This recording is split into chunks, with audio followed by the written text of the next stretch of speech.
please be seated.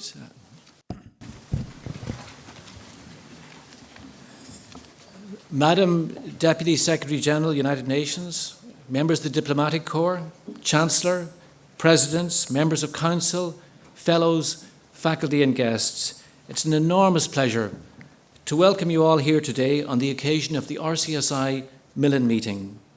This is the first large-scale in-person gathering where we've had the opportunity to welcome guests to RCSI for the last 2 years.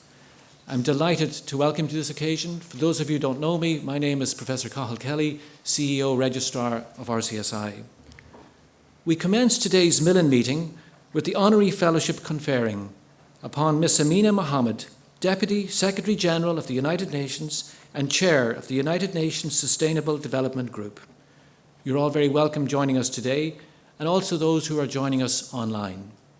It now gives me great pleasure to invite Ms Bridget Egan, member of the RCSI Council, to come forward and read the citation for Ms Amina Mohammed, Deputy Secretary-General of the United Nations. Thank you, Cathal. Good morning. President, Vice President, Excellency, Minister, past Presidents, members of Council, Fellows, members, distinguished guests, ladies and gentlemen.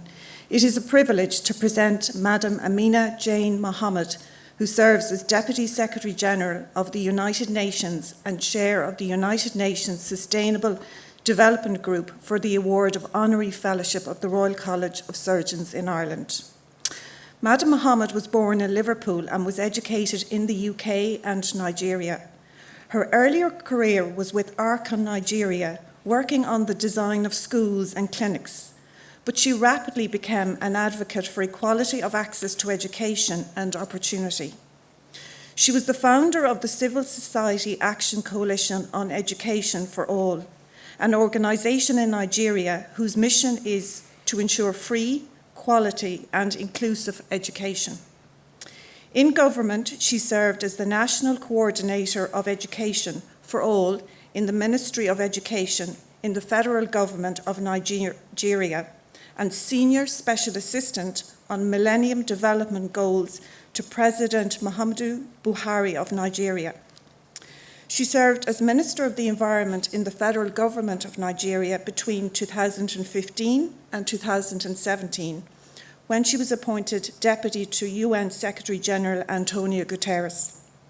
Madam Mohammed was described in the Premium Times of Nigeria on the occasion of a recent significant birthday as an extraordinary woman, one of the few people who, while in government, did not attempt to defend the indefensible. She is passionate about the empowerment of women and eradication of poverty. She's a fantastic networker who, despite her busy schedule, takes time to touch base with her friends and colleagues, and of course her 6 children and 2 grandchildren. Madam Mohammed, we and RCSI are very grateful to you for also taking time to join us as we emerge from the pandemic, during which we have managed to maintain our undergraduate and postgraduate training in surgery, medicine and health sciences. Our education in the SDG 3 domain, health and well-being, is recognised by the Times Higher University rankings as among the best in the world. But there is no time for complacency. As former Irish President Mary Robinson, now Chair of the Elders, said in this auditorium, the clock is at 1 minute to midnight and we have very little time to stop it ticking. Madam Mohammed, as you recently said in your briefing to Member States at Geneva, if we work together, understand each other, find common ground and increase our ambition, we can make a decisive difference.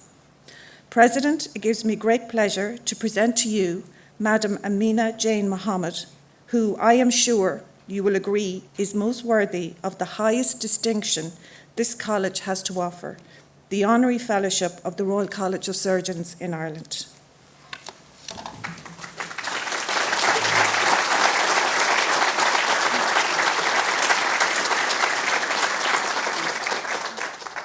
I now invite Madam Mohammed to make the Honorary Fellowship of RCSI declaration to the President. I have much pleasure in accepting the Honorary Fellowship of the Royal College of Surgeons in Ireland awarded in accordance with the statutes, bylaws and ordinances of the Royal College of Surgeons in Ireland.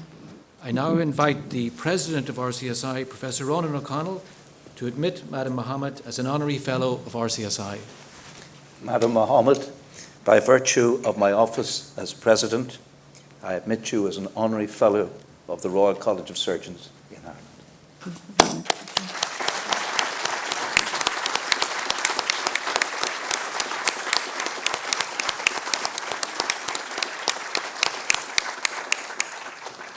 If I could now ask Madam Mohammed, FRCSI, to now sign the Fellows' ledger.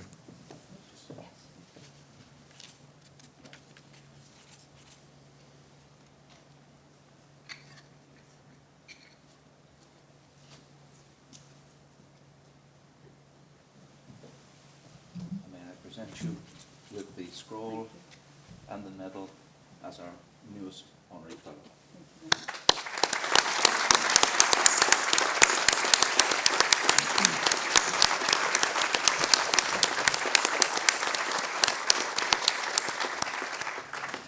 Ladies and gentlemen, that concludes the formal Honorary Fellowship procedures.